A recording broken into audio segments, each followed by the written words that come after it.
है, थोड़ा फनी चीज है, बच्चे कर लेते हैं, चलो कोई बात नहीं है, गलती आपसे ही होती है। तो इसे बैलेंस करने के लिए ना यहाँ पे 2 लगा देते हैं।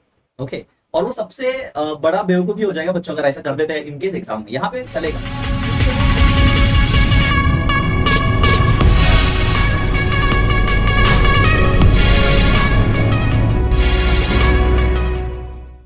Hello everyone, welcome back to my channel science mindness, this is Akshay Upadhyay. So आज हम लोग कवर करने जा रहे हैं lecture 2 of chemical reactions and equations. So ये लेक्चर 2 में हम लोग कवर क्या करने वाले हैं, इस लेक्चर 2 में हम लोग कवर करने वाले हैं कि how to write chemical equations. तो बेसिकली केमिकल इक्वेशंस कैसे लिखने हैं, ओके, उनका बैलेंस फॉर्म क्या होता है, अनबैलेंस फॉर्म क्या होता है, कौन से मेन फैक्टर्स होते हैं जो कि केमिकल इक्वेशंस को सपोर्ट करते हैं प्रॉपर केमिकल इक्वेशंस बनने के लिए। तो हम लोग डिस्कस करने जा रहे हैं उन चीजों के बारे में। So let's get started with the concepts. सबसे पहली चीज जो है हमें पता होनी चाहिए केमिकल इक्वेशंस क्या क्या होते हैं। ओके, तो केमिकल इक्वेशन क्या है और कौन सा प्रोसेस है। तो बेसिकली ये एक टाइप का मेथड है। Okay, chemical equation is a method of representing a chemical reaction. मतलब जो आपके पास केमिकल रिएक्शन आसपास में हो रही है उसे रिप्रेजेंट करने वाले मेथड को हम बोलते हैं केमिकल इक्वेशन। राइट, उसे क्या कहते हैं हम लोग, केमिकल इक्वेशंस। तो हम लोग कुछ सिंबल्स और फॉर्मूले से क्या करेंगे, सब्सटेंसेस को जो है बताएंगे उस रिएक्शन के अंदर, और हम बोलेंगे कि वो एक chemical equation. Right, for example, एक एग्जांपल के तौर पर अगर हम लोग ले ले कि मेरे पास हाइड्रोजन है और ऑक्सीजन है, ठीक है, और इससे जो रिएक्शन हो रहा है उससे बन रहा है H2O।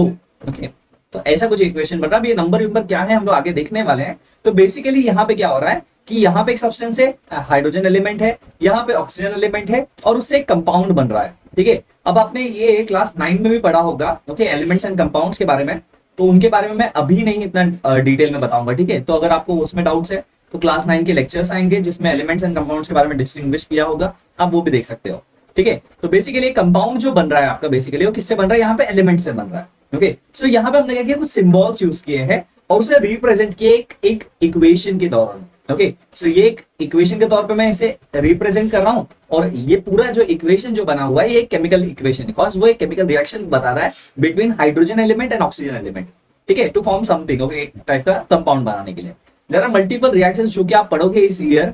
तो मैं कोशिश कर रहा हूँ कि मैक्सिमम जो है आपसे करवा के भी लूं और मैक्सिमम मैं भी कवर कर पाऊं। ठीक है, तो हम बैलेंसिंग वाला पार्ट बहुत जल्दी लाने वाले हैं, तो उसमें जो लेक्चर 3 होगा उसमें मैं कुछ बैलेंसिंग करूंगा और आपके लिए कुछ होमवर्क दूंगा जिसमें आपको बैलेंसिंग करनी है। तो प्लीज इस सीरीज को पूरा अच्छे से फॉलो करो। ठीक है, चलो एक केमिकल इक्वेशन को देखते हैं। और एक एग्जांपल दिया हुआ है यहाँ पे, example given is zinc metal है आपके पास जो कि रिएक्ट कर रहा है सल्फ्यूरिक एसिड के साथ। अगर आप थोड़ा सा रिकॉल करो पीछे जाके कि ना अक्षय सर ने पढ़ा था एसिड बेस्ड सॉल्ट्स में कि जब भी एक मेटल रिएक्ट करता है, जनरल इक्वेशन लिख रहा हूं, इसकी यहाँ पे जरूरत नहीं है सर। ओके, बट फिर भी हम लोग कर रहे हैं सो दैट आपको एक रिफ्रेश हो जाए कि हाँ कैसे चैप्टर्स रिलेटेड है। अगर एसिड बेस्ड सॉल्ट के चैप्टर का आपने वीडियो रिकॉर्डिंग नहीं देखा तो प्लीज देख लीजिए उसे, आई बटन पे मैं डाल दूंगा कहीं पे, आपको दिख जाएगा। और यहाँ पे आपको सल्फ्यूरिक एसिड है। ओके, तो ये एक टाइप का एसिड है। ठीक है, metal plus acid gives you, okay, क्या दिया, मेटल सॉल्ट होगा, कोई एक मेटल सॉल्ट होगा, और साथ में बनेगा आपका हाइड्रोजन गैस रिलीज होगा। ठीक है, ये चीज हम लोगों ने लेक्चर में डिस्कस की थी कि जब भी आप एसिड के साथ मेटल को रिएक्ट करवाओगे तो मेटल सॉल्ट बनेगा और साथ में हाइड्रोजन गैस रिलीज हो जाएगी। तो ये जनरल इक्वेशन था बाय द वे। ओके, इसमें मैंने अभी जिंक के लिए यूज कर लिया। ठीक है, चलो, सो दिस इज डन। अब इसमें देखो आपको 2 चीजें दिख रही है, रिएक्टेंट्स एंड प्रोडक्ट्स। ओके, क्या क्या दिख रहा है हमें, reactants and products. So let's discuss about reactant and product. तो यहाँ पे अगर आप देखो क्या लिखा है, substances which combine to react, okay, और react are called as reactants. So basically ये जिंक और सल्फ्यूरिक एसिड जो है दीज आर रिएक्टेंट्स, ये रिएक्टेंट्स है, राइट। और ये हमेशा हम कहां लिखेंगे, लेफ्ट हैंड साइड पे लिखेंगे इक्वेशन पे। ये रूल है क्या, आपको लेफ्ट हैंड साइड पे लिखना है रिएक्टेंट्स को। ठीक है, और उसके बीच में अगर बहुत सारे रिएक्टेंट्स आप लोग यूज कर रहे हैं तो वहां पे आपको एक प्लस सिंबल यूज करना है। ठीक है, कि मतलब डिस्टिंग्विश करने के लिए कौन से रिएक्टेंट्स हम यूज कर रहे हैं। सिमिलरली आप यूज कर सकते हो प्रोडक्ट्स के लिए भी। ओके, अब यहाँ पे आप अगर देखो तो यहाँ पे प्रोडक्ट्स के बारे में दिया हुआ है। राइट हैंड साइड पे अगर आप देखो तो यहाँ पे आपको दिख रहा है जिंक सल्फेट एंड हाइड्रोजन। ठीक है, क्या क्या दिख रहा है, जिंक सल्फेट एंड हाइड्रोजन। मैं थोड़ा ना आपको स्क्रीन क्लैरिटी दे देता हूँ सो दैट आपको पूरा का पूरा स्क्रीन देख पाए। ओके, जस्ट या सो अभी आप जो देख रहे हो यहाँ पे आपको पूरा स्क्रीन दिख रहा है, राइट। अब यहाँ पे अगर आप अच्छे से देखो तो ये पर्टिकुलर पार्ट में क्या हो रहा है कि आपका ये जो है प्रोडक्ट, ये भी सेम रूल फॉलो कर रहा है, राइट। कि अगर एक से ज्यादा प्रोडक्ट्स है तो उसे आप क्या करोगे, प्लस साइन से डिनोट करोगे। ठीक है, और लिखना राइट हैंड साइड पे। तो मैं बोलूंगा कि लेफ्ट हैंड साइड पे आपको लिखना है रिएक्टेंट्स के बारे में, ये आपके होंगे रिएक्टेंट्स और ये होंगे आपके प्रोडक्ट्स। ओके, ये 2 चीज इंपॉर्टेंट है, बट और एक चीज बहुत ज्यादा इंपॉर्टेंट है, क्या है वो है ये एरो साइन। अगर इस एरो साइन को आप देखो तो ये क्या लिखा हुआ है यहां से कि ये एक साइड से यहां इस डायरेक्शन में जा रहा है, राइट, मतलब लेफ्ट हैंड साइड से राइट हैंड साइड पे जा रहा है, मतलब ये बताता है ये सिंगल स्टेप रिएक्शन है, ठीक है, सिंगल स्टेप एज इन ये वन वे रिएक्शन है, ये रिवर्सिबल नहीं है, ठीक है। तो एक सिंगल एरो अगर आप देखते हो तो this is irreversible reaction, irreversible reaction. और अगर आपको ऐसे एरोस दिखते हैं, अगर ऐसे एरोस दिखते हैं, सो this is basically for reversible reaction, ठीक है। तो ये चीज याद रख लेना, अभी ये इरिवर्सिबल रिएक्शन दिखा रहा है, तो कहां से कहां तक है, वो लेफ्ट हैंड साइड से राइट हैंड साइड की तरफ जा रहा है, ठीक है। तो ये रिएक्टेंट्स एंड प्रोडक्ट्स का बीच का सेपरेशन बता रहा है, ये कहां से कहां जा रहे हैं, मतलब रिएक्टेंट से प्रोडक्ट बन रहा है, ठीक है। अगर प्रोडक्ट से फिर से रिएक्टेंट बन पाता तो हम क्या कहते हैं उससे, कि वो हमारा जो पार्ट है, ओके, उसमें क्या हो जाता कि ये हमारा जो है डबल साइडेड रिएक्शन या फिर बोल सकता हो रिवर्सिबल रिएक्शन बन जाता, बट इस केस में नहीं है, इस पर्टिकुलर रिएक्शन के लिए नहीं है। तो आई होप यहां तक का पार्ट आपको समझ में आ गया होगा। Let's proceed further. अब केमिकल इक्वेशन के बारे में बात करते हैं। केमिकल इक्वेशन जब होता है तो ये दो टाइप के होंगे आपके, आप लिखोगे केमिकल इक्वेशंस को, लेकिन दो टाइप के होंगे। एक होता है balanced chemical equations. Balanced chemical equation का मतलब होता है कि ये लॉ ऑफ कांस्टेंट प्रोपोर्शन को फॉलो करता है फर्स्ट ऑफ ऑल, ओके, और कांस्टेंट मास को भी, मतलब मास can not be created nor be destroyed, right. तो इसका मतलब क्या है कि जो आपका मास है वो रिएक्टेंट का जितना है उतने प्रोडक्ट में भी बनना चाहिए। रिएक्टेंट में दिया आपने कम और ज्यादा बन गया प्रोडक्ट में, पॉसिबल ही नहीं है। ज्यादा दिया और अचानक से कम प्रोडक्ट बन जाए, ये भी पॉसिबल नहीं है। रीजन कहां गया बचा हुआ मास, तो पूरे यूनिवर्स में mass remains constant, right, mass is constant, तो उसे निभाना जरूरी है, राइट, वो फॉलो होना जरूरी है, ओके। ये भी क्लास 9 में पढ़ा होगा लॉ ऑफ कांस्टेंट मास के बारे में। तो आपका रिएक्टेंट का mass should be equals to product का मास, ओके। तो मैं मास ऑफ प्रोडक्ट ले लिखता हूं और मास ऑफ रिएक्टेंट लिखता हूं, इट शुड बी इक्वल, तो उसे बोलते हैं बैलेंस्ड केमिकल इक्वेशन। अब इसी से आपको समझ में आ गया होगा what is unbalanced chemical equation. तो अनबैलेंस में क्या होगा, अनबैलेंस में बेसिकली क्या हो जाएगा आपका, ओ सॉरी यहाँ पे अनबैलेंस नहीं लिखा है। अनबैलेंस्ड केमिकल इक्वेशन में क्या होगा, basically mass of reactant will not be equals to mass of product. तो सर ये चलेगा कि, ये तो आपने फिर अभी जो बताया उससे तो उल्टा हो गया, उससे तो उल्टा कर दिया आपने, आपने अभी बोला कि नहीं वो पॉसिबल ही नहीं है, राइट। मैं जस्ट इसे इस पार्ट को, ओके, हाँ, okay.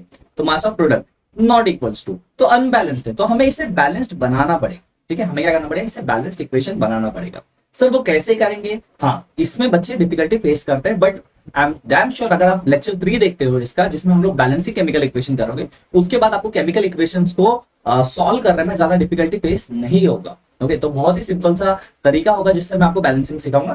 There are two methods जो मैं प्रेफरेबली प्रेफर करता हूँ कि आप वो दोनों में से एक कोई फॉलो करो जिसमें आपको ज्यादा प्रोफिशिएंसी आ जाएगी बेसिकली ये सॉल्व करने में। तो आप क्या करोगे, इसके बाद जो लेक्चर 3 है वो देखना, उसमें बैलेंसिंग इक्वेशन है। लेक्चर 4 में मैं मेथड 2 को इंट्रोड्यूस करूंगा, ठीक है। चलिए, तो हमें ये चीज समझ में आ गई है। चलो बैलेंस्ड केमिकल इक्वेशन समझ लेते हैं पहले। ये अनबैलेंस बैलेंस तो है, बैलेंस कैसे होगा, चलो देखते हैं। यहाँ पे जिंक है, ओके, और यहाँ पे दिया है सल्फ्यूरिक एसिड के बारे में आपका, ओके, और यहाँ पे जिंक सल्फेट बना है और H2 बना है। तो पहले चेक करते हैं हम लोग, ये जो रिएक्शन हुआ है, zinc reacts with diluted sulphuric acid to give zinc sulphate and hydrogen gas, okay. अब इसे सॉल्व करके देखते हैं। अभी देखो आप बेसिकली फिर से एसिड बेस वाला ही पार्ट है, मैं बार बार ये क्यों बता रहा हूँ, लिंक है यहाँ पे, अगर आप अच्छे से देखो, ये एसिड है, ये मेटल सॉल्ट है, ओके, ये मेटल सॉल्ट है।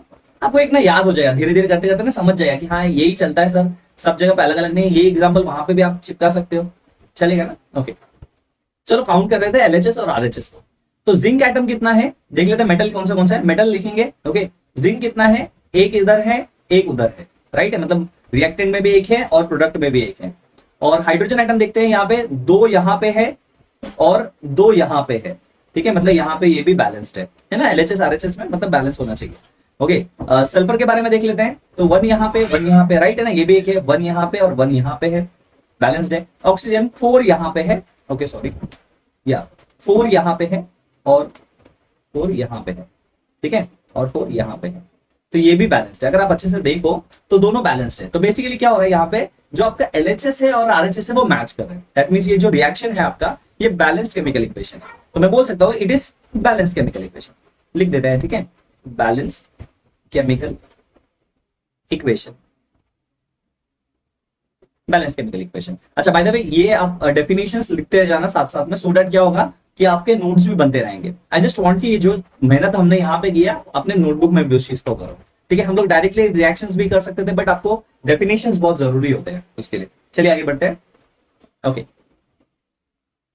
या सो लेट्स गेट स्टार्टेड। अब करते हैं अनबैलेंस रिएक्शन के बारे में। ओके, अनबैलेंस केमिकल इक्वेशन कैसा होता है? तो बेसिकली इसमें एलएचएस और आरएचएस अलग होना चाहिए ना, बैलेंस नहीं होना चाहिए, सेम नहीं होना चाहिए। सो यहाँ पे एक बार काउंट कर लेते हैं। देखो यहाँ पे हाइड्रोजन जो है ना, ये 2 है, यहाँ पे हाइड्रोजन 2 है, चलो बैलेंस है ना सर। ऑक्सीजन यहाँ पे 2, यहाँ पे 1 है। तो देखो रिएक्शन को देख के ही हम बता सकते हैं कि ये बैलेंस्ड है या नहीं। ओके, तो ये अनबैलेंस्ड है, पहली चीज तो ठीक है।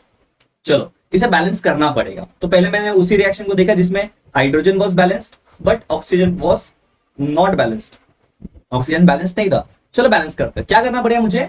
उस रिएक्शन को क्या करना पड़ेगा? पहले ना कंजर्वेशन ऑफ मास के हिसाब से सही करना पड़ेगा।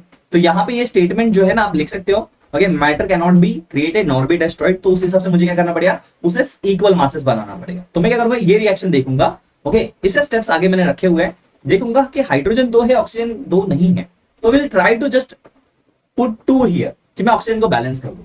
बट जब मैं ऑक्सीजन को बैलेंस कर देता हूं तो 2 ऑक्सीजन तो हो गया, बट हाइड्रोजन 4 हो गए अभी, है ना। तो क्या कर दिया मैंने? मल्टीप्लाई बाय 2 कर दिया यहाँ पे, मतलब प्रोडक्ट में जो है मैंने क्या किया? मल्टीप्लाई बाय 2 कर दिया, जिसकी वजह से ये तो बैलेंस हो गया, मतलब ऑक्सीजन तो बैलेंस हो गया, ऑक्सीजन तो बैलेंस हो गया। बट देखो अगर इस हिसाब से देखा जाए तो hydrogen is not balance, hydrogen balance नहीं है। अच्छा, बैलेंसिंग आप लोग सीखने वाले नेक्स्ट लेक्चर में और डिटेल में, मैं बस आइडिया दे रहा हूँ कि अनबैलेंस्ड और बैलेंस क्या होते हैं। तो मुझे क्या करना पड़ेगा? यहाँ पे फिर से मल्टीप्लाई बाय 2 करना पड़ेगा, मतलब हाइड्रोजन के आगे 2 लगाना पड़ेगा। लेट्स सी, तो हाइड्रोजन के आगे अगर मैं 2 लगाता हूं तो ये जो रिएक्शन बन जाता है पूरा, ये पूरा का पूरा जो रिएक्शन बन जाएगा मेरा बैलेंस्ड इक्वेशन बन जाएगा। Reason 2H2 plus O2 gives me 2H2O।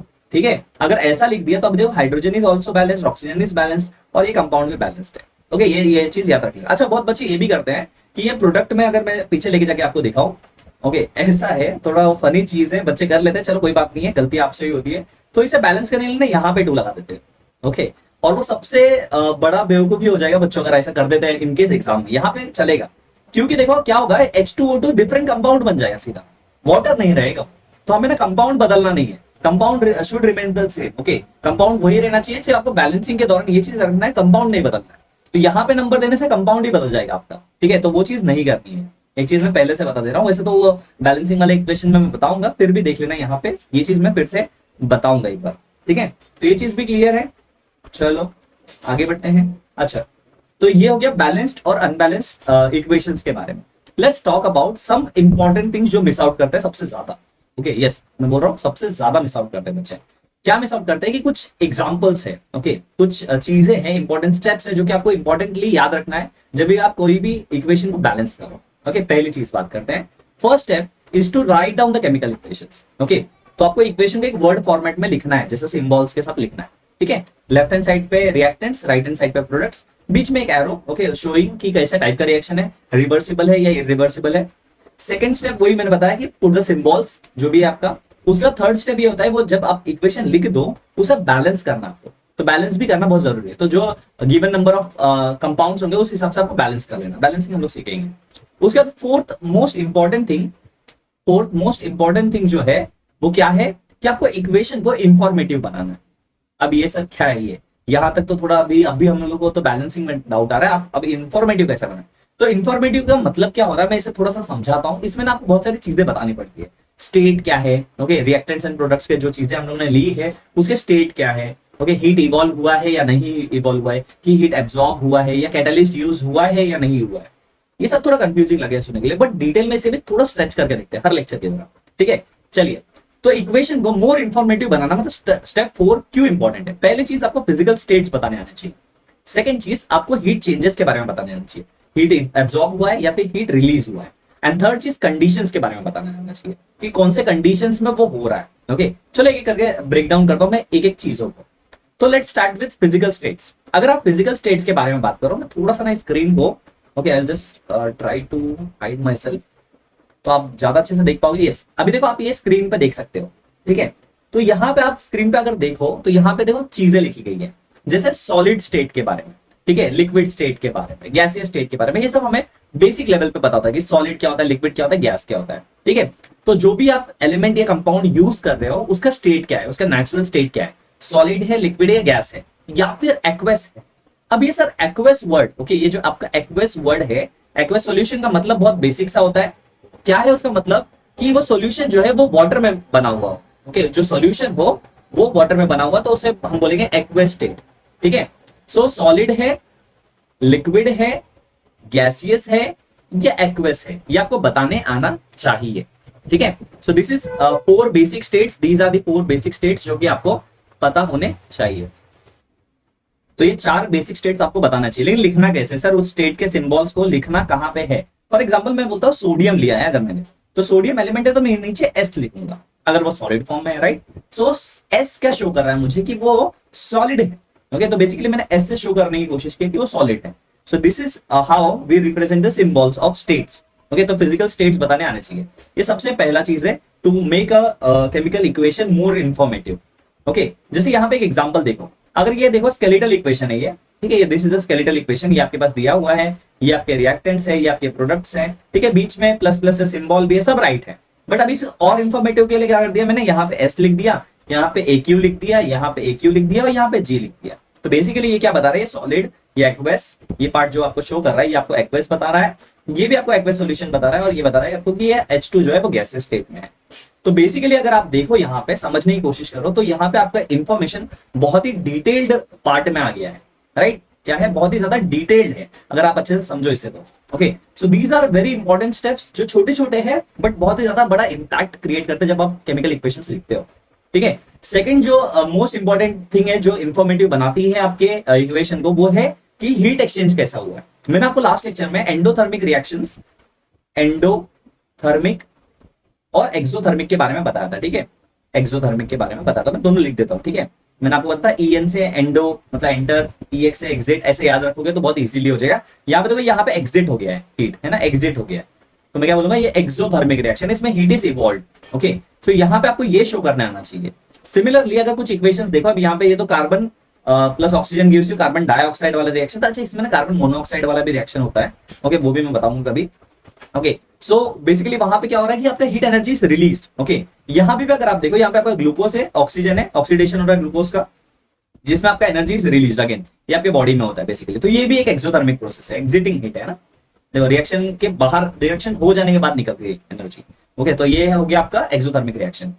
अब अगर मैं बात करूं कि जिसमें एब्जॉर्ब हो रहा, ओके, तो उसमें हम लोग एंटरिंग हीट है, देखो यहाँ पे एंटर कर गई रिएक्शन में, तो ये क्या होगा आपका, ये आपका होगा एंडोथर्मिक रिएक्शन, ओके। अब ये टाइप ऑफ रिएक्शन आगे आने वाले हैं, बट बीच बीच में मैं इसलिए बता रहा हूं ना कि नॉलेज को ना आप ऐसा कंजर्वेटिव मत रहो नॉलेज को लेके कि हाँ यहीं पे पढ़ना है वहीं पे पढ़ना है, सब मिक्स करते पढ़ते चलो, ज्यादा अच्छे से समझ में आएगा, ठीक है। तो यहाँ पे ये एंडोथर्मिक रिएक्शन हो जा रहा है, राइट। अभी के लिए मैं रिएक्टेंट प्रोडक्ट्स को देख नहीं रहा हूँ ना, बैलेंसिंग पे ध्यान दे रहा हूँ, बस इतना मेरा काम होगा कि आपको समझा दूं कि कैसे इंफॉर्मेटिव बनाते हैं। अच्छा, बहुत जगह पे ना आप ऐसा देखोगे इसके ऊपर ट्रायंगल बना हुआ होता है, ओके, वो भी चले, हीट को वहां पे भी आप शो कर सकते हो। चलो एक रिएक्शन लेके देखते हैं, ओके। अब कंडीशंस बताने आपको कि रिएक्ट तो करेगा, रिएक्शन तो होगा, बट किस कंडीशन में रिएक्ट करेगा, ये बहुत इंपॉर्टेंट होता है कि किस कंडीशन में रिएक्ट कर रहा है। तो कंडीशंस के बारे में डिस्कस करते हैं, ओके। सो कंडीशन ये होता है कि कौन सा टाइप का कैटलिस्ट उसमें प्रेजेंट है, ओके। बेसिकली एक रिएक्शन में लेके आता हूं आपको, तो यहाँ पे पोटेशियम क्लोरेट का एग्जांपल है, मैं जस्ट पेन का कलर चेंज कर लेते चलो, ओके। तो यहाँ पे आपके पास है पोटेशियम क्लोरेट, ओके, और यहाँ पे अगर आप देखो, ओके, यहाँ पे मैंगनीज डाइऑक्साइड है। सो ये क्या है आपका, ये कैटलिस्ट है, क्या है ये आपका कैटलिस्ट है। इसका काम क्या होता है, थोड़ा सा आइडिया देता हूँ कैटलिस्ट का काम क्या होता है। कैटलिस्ट बेसिकली क्या करता है, ये स्पीड अप कर देता है रिएक्शन को, बट उस रिएक्शन में पार्ट नहीं लेता। It's boost up the reaction, और मैं बोल सकता हूं speeds up the reaction, but does not take part in it. मतलब वो पार्ट नहीं लेगा उस रिएक्शन में, वो वहां से चला जाएगा बट रिएक्शन को फास्टर करके चला जाएगा। तो बेसिकली जब भी कैटलिस्ट लिखना है ना, आपको उस एरो के ऊपर लिखना पड़ता है, ठीक है। आपको क्या करना पड़ता है, कैटलिस्ट को उस एरो के ऊपर लिखना पड़ता है। तो catalyst is always shown, okay, on top of that arrow, arrow के ऊपर दिखाया जाता है, ठीक है। तो यहाँ पे आपका जो ट्रायंगल है वो स्टैंड कर रहा है हीट के लिए, और MnO2 जो है आपका कैटलिस्ट है, मतलब फास्टर करने के लिए रिएक्शन यूज हो रहा है, ओके। जैसे यहाँ पे एक एग्जांपल भी देख सकते हो आप, फोटोसिंथेसिस वाला रिएक्शन है ये, ओके। अभी सर ये कहाँ से आ गया, बायोलॉजी, सर बायोलॉजी हो गया, हाँ नहीं, चलो वही है, कार्बन डाइऑक्साइड है हमारे पास, वाटर है, और यहाँ पे सनलाइट आपका एरो पे आ रहा है, राइट। सनलाइट है और क्लोरोफिल है आपका एज ए कैटलिस्ट, वो फास्ट करे रिएक्शन, और ग्लूकोज बन गया उससे, ओके। अब यही ग्लूकोज और ऑक्सीजन मिलकर वहां पे एनर्जी बन रही थी, राइट। पीछे वाले रिएक्शन को अगर आप देखो तो यहाँ पे कहाँ गया भाई, हाँ यहाँ पे, तो यहाँ पे अगर आप देखो ना, तो यहीं पे हम लोग यही डिस्कस कर रहे थे कि यहाँ पे एनर्जी कैसे बन रही है ना, ग्लूकोज तो मिल गया, ऑक्सीजन भी मिल गया, तो ऑक्सीडेशन ऑफ ग्लूकोज से आपको एनर्जी मिल जाती है, और यहाँ पे आपको ऑक्सीजन मिल गया, ठीक है। तो ये भी डन है। So this is photosynthesis process, जिसमें आप देख सकते हो कि यहाँ पे भी आपका सनलाइट इज एब्सॉर्ब, ओके, और उससे क्या हो रहा है, आपका ग्लूकोज और ऑक्सीजन बन रहा है। तो आपको बेसिकली समझ में ये आ गया है, कैटलिस्ट इंपॉर्टेंट है, स्टेट्स ऑफ मैटर इंपॉर्टेंट है, ये कि जो भी आपने मैटर यूज किया उसका स्टेट क्या है वो लिखना इंपॉर्टेंट है, और हीट एक्सचेंज कैसा हुआ है वो बताना जरूरी है, एब्जॉर्ब हुआ है, रिलीज हुआ है, ये तीन चीज बता देते हो अगर तो एक रिएक्शन इंफॉर्मेटिव हो जाता है। ठीक है, तो यहाँ तक क्लियर है। तो आज के रिएक्शन में हम लोगों ने सीखा क्या गया कि हमें कैसे रिएक्शंस को समझना है कि वो बैलेंस्ड है या अनबैलेंस्ड है। ठीक है, एंड नेक्स्ट चीज आपको क्या सीखनी है कि रिएक्शन बैलेंस्ड हो या अनबैलेंस्ड हो, बैलेंस होने के बाद क्या होगा, इस बैलेंस इक्वेशन को इंफॉर्मेटिव बनाना है आपको। कैसे बनाओगे, स्टेट से, फिजिकल स्टेट से, बेसिकली तो लिख देते हैं फिजिकल स्टेट से बनाना है। ठीक है, सेकेंड चीज ओके, हीट के बारे में बताना है, हीट एक्सचेंज के बारे में बताना है कि हीट एक्सचेंज कैसा हुआ है। एंड थर्ड चीज आपको एक और बतानी है, क्या बतानी है उसमें, कैटलिस्ट के बारे में। ये तीन चीज अगर आप बता देते हो तो इंफॉर्मेटिव बन जाता है, इंफॉर्मेटिव बन जाता है आपका आपका what is chemical equation.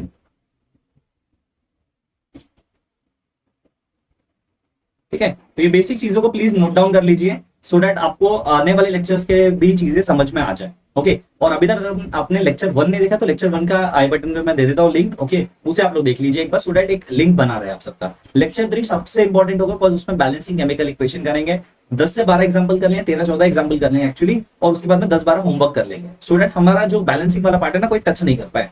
Okay, सो मिलते हैं नेक्स्ट लेक्चर में बच्चों, till then bye bye, take care, this is your science educator Akshay Kumar Upadhyay signing off, bye bye.